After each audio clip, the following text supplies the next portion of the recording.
Infection అంటున్నారు కదా, so ఎక్కువ టైం ఏదో వివిధ కారణాల వల్ల ప్యాడ్ అలాగే ఉంచి ఎక్కువ టైం అలాగే పెట్టుకుంటే ఎలాంటి ఇన్ఫెక్షన్స్ రావచ్చు, దీనివల్ల హెల్త్ ఎలా పాడవుతుంది?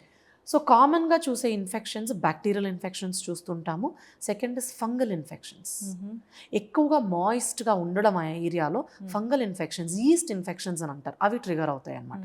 మూడోది బ్యాక్టీరియల్ వ్యాజినోసిస్, అంటే ఇప్పుడు వెజైనల్ ఎన్విరాన్మెంట్ కొంచెం ఆల్టర్ అవుతుంది.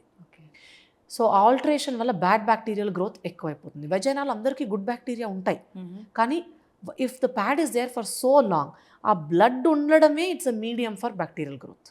ఓకే. సో ఫ్రీక్వెంట్ చేంజింగ్ ఉండాలి.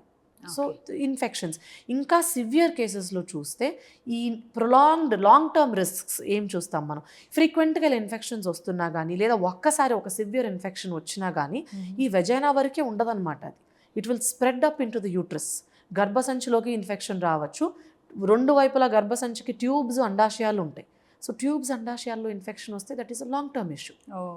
అప్పుడు ఆడవాళ్ళకి క్రానిక్గా పెల్విక్ పెయిన్ ఉంటుంది, ఎప్పటికీ పొత్తి కడుపులో నొప్పి ఉండడం అనేది, లేదా ఫర్టిలిటీ, పిల్లలు కన్సీవ్ అవ్వాల్సినప్పుడు ప్రెగ్నెన్సీ రాకపోవడము, ట్యూబ్స్లో బ్లాక్స్ వచ్చేయడము ఇన్ఫెక్షన్ వల్ల. అండ్ బ్లాక్ వచ్చినప్పుడు కొందరికి ట్యూబల్ ప్రెగ్నెన్సీస్ వస్తాయి. ఇవన్నీ long term consequences. So it's not one small thing. ఒక menstrual hygiene, today's hygiene is tomorrow's fertility.